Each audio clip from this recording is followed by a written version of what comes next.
Vamos a continuar esta serie de ejercicios con 3 aplicaciones más de simulación de Monte Carlo en Microsoft Excel. Para ello vamos a simular el tiempo de servicio de un cajero. Un cajero, en este caso una persona que atiende o realiza transacciones, puede ser en un banco o un supermercado. Para ello continuamos con el segundo paso. Tengo en una tabla con las probabilidades y la probabilidad de tiempo que ocurre en minutos de atender a una persona. Por ejemplo, 3 minutos se podría demorar en atender a una persona con una probabilidad de 5%, 3,5 minutos, una probabilidad de 15% y así sucesivamente. Recordemos que la suma de las probabilidades debe dar 100%. Empezamos con nuestra probabilidad menor, el límite menor 0%. Calculamos el límite superior del primer intervalo sumando la probabilidad respectiva. Y procedemos a colocar el límite menor del siguiente intervalo como el límite superior anterior. Arrastramos y tenemos nuestras probabilidades completas. Ahora vamos a simular el tiempo utilizando la función buscar v. Recordemos que esta función tiene 3 parámetros obligatorios y uno opcional. Vamos a trabajar con los parámetros obligatorios. En este primer caso vamos a empezar con el aleatorio. Abrimos paréntesis, cerramos paréntesis. El GIN blanco me muestra una coma. En este caso estoy colocando la coma, no un punto y coma, de acuerdo a la configuración predefinida que tengo en el 0 o en la versión de Windows que estoy utilizando. Aparece la matriz tabla. Para la matriz tabla seleccionamos desde el primer valor del límite menor hasta el último evento, en este caso el tiempo en minutos de 5,5. Fijamos la tabla porque vamos a arrastrar hacia abajo y no queremos que nos cambie esta tabla inicial. Y por último, el indicador de columna, donde se encuentran los tiempos equivalente a la columna 3, la primera límite menor, segunda límite superior y el tiempo. Colocamos el 3 y cerramos. Y de esta forma ya tengo un tiempo aleatorio. En este momento, el tiempo de 4 equivale a un valor aleatorio que estuvo entre el 20% y el 50%, o 0,20 y 0,5. Arrastramos y tenemos nuestros tiempos. Recordemos nuevamente que al utilizar una función volátil como aleatorio, abre paréntesis, cierra paréntesis, hace de que el resultado de buscar v también sea aleatorio. Vamos a simular ahora la llegada y salida de cada persona. Si el cajero empieza a atender a una hora, por ejemplo 8 de la mañana, ¿a qué hora finalizaría de atender las 13 personas? La hora de salida entonces serían las 8 de la mañana más el tiempo en minutos que demoró atendiendo el primer cliente. Sumamos las 8 de la mañana más este tiempo. Como este tiempo lo establece o lo determina como si fuesen días en Microsoft Excel, vamos a proceder a dividirlo entre 24 y entre 60. De tal forma que aquí tenemos la versión en el formato hora del tiempo en minutos. La hora de llegada del siguiente cliente va a equivaler a la hora de salida. Es decir, que en el momento en que sale el cliente ya se encuentra otro listo para ser atendido. Arrastramos este valor de hora de salida que ya tiene la fórmula y arrastramos las horas de llegada que equivale a la hora de salida del cliente anterior. Y de esta forma tenemos que nuestro cajero en este momento sale a las 8:59 con 30 segundos. Si se pulsa la tecla F9 vamos a tener entonces diferentes resultados. Vamos a pasar al ejercicio 4. Para el ejercicio 4 lo que vamos a simular la producción requerida si tenemos los datos de la demanda basado en unas probabilidades.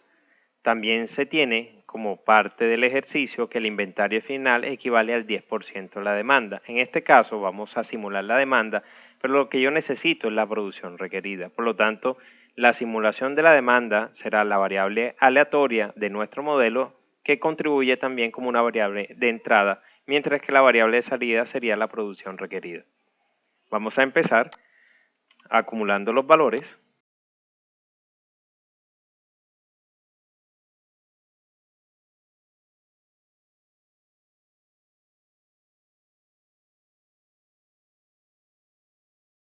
Luego a simular la demanda.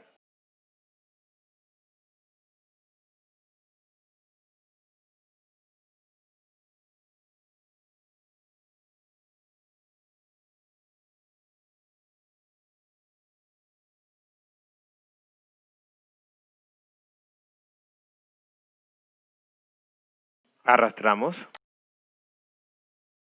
Y ya tenemos nuestra demanda simulada. Ahora, como tenemos que el inventario final equivale al 10% y nuestro inventario inicial para el primer día es 0, vamos a hacer el cálculo directo del inventario final para luego calcular la producción requerida. Entonces equivale a este valor, que es la demanda simulada, por el 10%, o 0.1 o 0,1. Ahí tenemos. Para calcular el inventario inicial del siguiente día, el día 2, vamos a trabajar directamente con el inventario final del día anterior. De esta forma ya podemos arrastrar el inventario final y luego el inventario inicial. La producción requerida es el resultado de una fórmula donde vamos a tener en cuenta la demanda, el inventario inicial y lógicamente el inventario final. Para producir debemos considerar producir lo que la demanda está solicitando, más el inventario final, que es lo que vamos a dejar, menos o restar lo que contamos al inicio del día, que equivale al inventario inicial. Y de esta forma tenemos esta producción. Si yo voy a producir 1870 y entrego 1700, voy a tener un inventario final de 170 considerando el inventario inicial de 0. Arrastramos y ya tenemos lógicamente toda la producción requerida para este ejercicio. La producción requerida también será un producto aleatorio basado en la función volátil de aleatorio abre paréntesis, cierra paréntesis que utilizamos en la demanda. Para finalizar vamos a hacer el ejercicio 5 donde vamos a establecer un juego con una probabilidad empírica donde habrá una probabilidad de ganar y de perder. La persona gana 1000 pesos o 1000 en unidades monetarias con un 20% de probabilidad.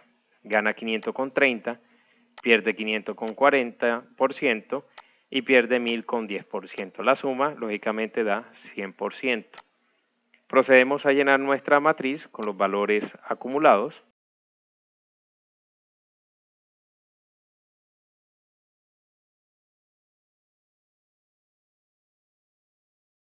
Y vamos a hacer la simulación con buscar V. El resultado de buscar V no necesariamente tiene que ser un valor cuantitativo, como lo habíamos visto en los 4 ejercicios anteriores. En este caso son valores alfanuméricos, gana 1000, sino compuesto por textos y números. El valor buscado será el aleatorio, la matriz completa y por último el indicador, que equivale a 3. Y ahí tenemos el resultado como un valor alfanumérico. Vamos a realizar varios resultados. En este caso nos piden un total de 50 jugadas para completar la tabla y vamos a hacer una pequeña comprobación. Vamos a contar cuántas veces se repite el gana 1000, gana 500, pierde 500 y pierde 1000 dentro de la tabla de resultados. Para hacer ese conteo rápido vamos a utilizar la función contar.si. La función contar.si nos va a pedir el rango, que son todos los resultados que alcanzamos. Y nos va a pedir un criterio. Lógicamente, al incluir contar como rango, voy a fijar todos estos resultados. Por lo tanto, una vez que se seleccionen, se debe pulsar la tecla F4. En criterio, vamos a contar cuántas veces aparece gana 1000 para el primer valor. Por lo tanto, voy a seleccionar esta celda, no importa que se tape con la fórmula, aquí está seleccionado, donde aparecería la palabra gana 1000. De esta forma, cuando yo arrastre sin fijar la celda criterio, se va a arrastrar también contando lo que gana 500, pierde 500 y pierde 1000, aparecen dentro del resultado. Y aquí tenemos que hay una frecuencia de 9. Como yo sé que son 50 resultados, vamos a dividir este contar.si, los resultados de gana 1000, entre 50. De tal forma que nos dé una proporción. Vamos a colocarlo en porcentaje. Y ya tenemos un valor en porcentaje que se puede comparar con la probabilidad empírica que tenemos en la tabla inicial. Vamos a calcular el resto de probabilidades y aquí tenemos los valores. Recordemos que todos estos valores cambian. Si yo cambio una celda, lógicamente obtendré un resultado diferente. lo que podemos ver aquí es que existe una mayor probabilidad de que aparezcan pierdes 500 en mayor proporción a gana 500, gana 1000 y pierde 1000. Y que pierde 1000 lógicamente tendrá el valor o la proporción inferior. Estos valores entonces deben en cierta forma tratar de indicar el comportamiento original que dio como resultado la simulación.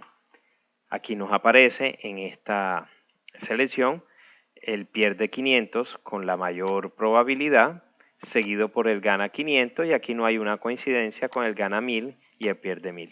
Esto se debe también a que hay solamente 50 resultados. Eso equivale a 50 corridas o 50 ejecuciones de la simulación.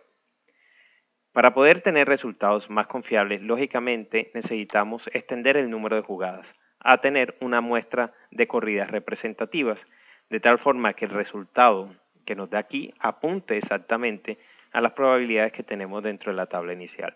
Para ello vamos a hacer un pequeño ejercicio. Voy a extender la tabla que aparece aquí con 50 jugadas y lo vamos a llevar a 1000 jugadas en total. Aquí extendimos entonces las jugadas hasta llegar a 1000. Esto va a ser lógicamente una muestra representativa de los resultados de la simulación. Vamos a proceder ahora entonces a calcular con contar.si el valor de frecuencia para los 1000 datos agregados. Vamos a corregir esta fórmula para abarcar todo el rango de resultados.